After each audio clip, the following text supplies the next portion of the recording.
on the deteriorating security situation in Nagorno-Karabakh and expressed full solidarity with the brotherly nation of Azerbaijan.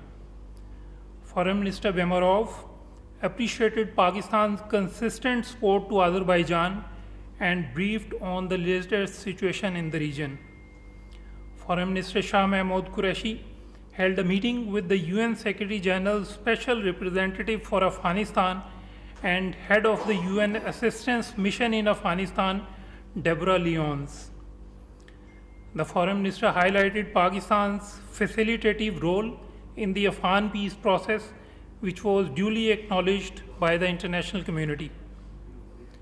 He also underscored the range of steps taken by Pakistan to support Afghanistan in transit trade and movement of people despite the challenges posed by COVID-19 pandemic.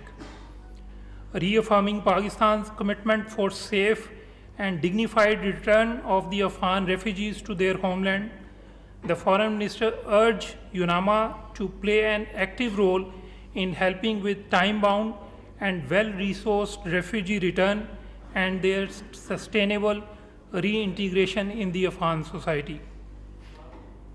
In a virtual meeting with the Saudi Minister for Communication and IT, Foreign Minister Qureshi underlined the historic and deep-rooted fraternal ties between Pakistan and Saudi Arabia, which form the basis of enhanced cooperation in all fields between the two countries. The Foreign Minister underscored the wide-ranging scope for further strengthening existing fraternal ties and enhancing cooperation in multiple areas, including information technology. Terming Pakistan as a close brotherly country, the Saudi minister reciprocated the warm feelings and reiterated the need to enhance cooperation, particularly in the field of communication and information technology. Leader of Hizb-e-Islami Afghanistan, Gulbuddin Hikmatyar, along with a delegation, visited Pakistan from 19 to 21st of October 2020. During his visit, Mr. Hikmatyar called on the Prime Minister and the President and met with the Chairman Senate, Speaker National Assembly, Foreign Minister and other dignitaries in Pakistan. The visit of Mr. Hikmatyar provided an opportunity for exchange of views on the Afghan peace process and strengthening of Pakistan-Afghanistan bilateral relations. In his meeting with Mr. Hikmatyar, Prime Minister Imran Khan reiterated his long-standing position that there was no military solution to the conflict in Afghanistan and that an Afghan-led and Afghan-owned peace process was the only way forward. Noting that intra-Afghan negotiations provided a historic opportunity for the Afghan leadership to establish lasting peace, the Prime Minister underlined the positive contribution made by Pakistan in facilitating the Afghan peace process. The Prime Minister also warned against the damaging role of spoilers both within and outside Afghanistan. Referring to the enormous potential in bilateral trade, the Prime Minister reaffirmed Pakistan's full support for Afghanistan on the path of reconstruction and economic development, as well as dignified return of Afghan refugees. Mr. Hikmatyar appreciated Pakistan's positive role in facilitating the Afghan peace process and also thanked Pakistan for its long-standing contribution to the socio-economic development of Afghanistan. Mr. Hikmatyar also thanked Pakistan for hosting millions of Afghan refugees for more than 4 decades. Speaking at a think tank event in Islamabad, Mr. Hikmatyar condemned the worsening human rights violations and atrocities against innocent people in Indian illegally occupied Jammu and Kashmir. He stressed that Jammu and Kashmir dispute should be resolved as per the wishes of the Kashmiri people.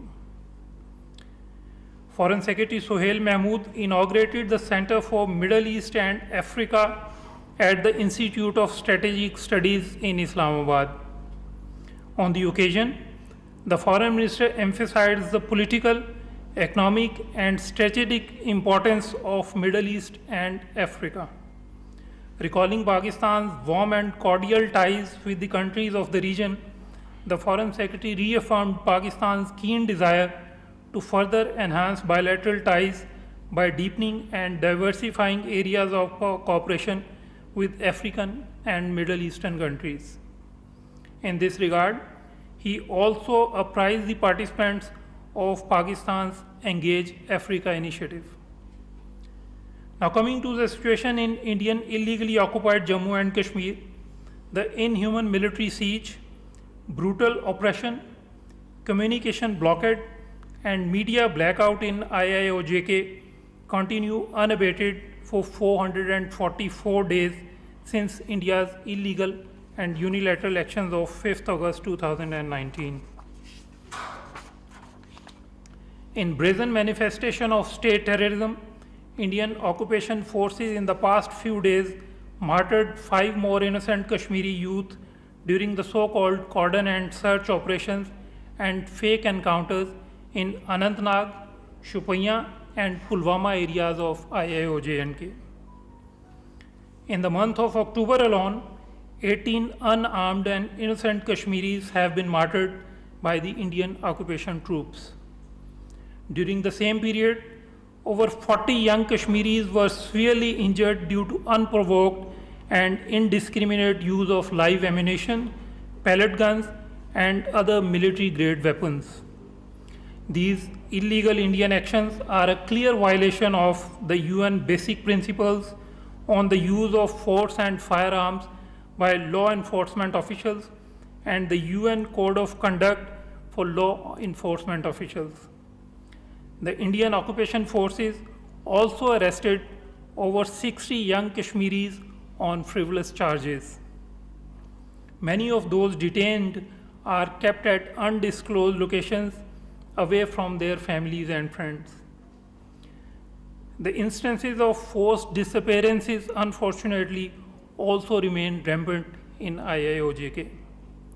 Pakistan continues to highlight the grim human rights situation in IIOJK at all relevant international forums, including the United Nations and the human rights and humanitarian organizations. While taking part in dialogue with UN High Commissioner for Human Rights Michelle Bachelet at the Third Committee of the UN General Assembly in New York, Pakistan urged the international community to demand India to halt its egregious violations of human rights, including their right to self-determination. Pakistan also called upon India to implement the recommendations of the 2 reports of UN Human Rights Commissioner on Kashmir issued in 2018 and 2019. Pakistan strongly supported the establishment of the Commission of Inquiry and fact-finding missions for the territories under foreign occupation to investigate and preserve evidence for ensuring accountability of the perpetrators of grave human rights violations. The continued crackdown against minorities, human rights organizations, media, and independent voices in India is a matter of grave concern. Voices from around the world continue to condemn the gross human rights violations and unprecedented restrictions in IIOJK as well as in India. In her statement, UN High Commissioner for Human Rights Michelle Bachelet has once again called the human rights credentials of the current RSS BJP regime into question by expressing concerns over the arrest of hundreds of human rights activists and restrictions on the work of human rights bodies. The High Commissioner stated that more than 1,500 have reportedly been arrested in relation to the protest, with many charged under the Unlawful Activities Prevention Act, a law which has also been widely criticized for its lack of conformity with international human rights standards. Pakistan has been consistently underscoring the lack of conformity with international human rights standards of other draconian laws such as Armed Forces Special Powers Act and Public Safety Act. In continued attempts to muzzle independent media, the Indian authorities have sealed the offices of leading English language dailies in Kashmir, including Kashmir Times and Kashmir News Service. The International Federation of Journalists in Asia Pacific has expressed its deep concerns over such kind of intimidation of independent media voices in IIOJK. In his statement at a recent think tank event, the Indian External Affairs Minister sadly again blamed Pakistan for the current state of Pakistan-India relations. Pakistan strongly condemns the blatantly misrepresentative statement by the Indian minister. Such statements make it immediately obvious that the current Indian leadership has sadly limited its conduct of foreign policy to baseless allegations and belligerent rhetoric. It is the RSS BJP regime's dangerous policies of Hindutva and Akhand Bharat that continue to create problems with nearly all of India's neighbors. India must realize that normal relations with its neighbors remain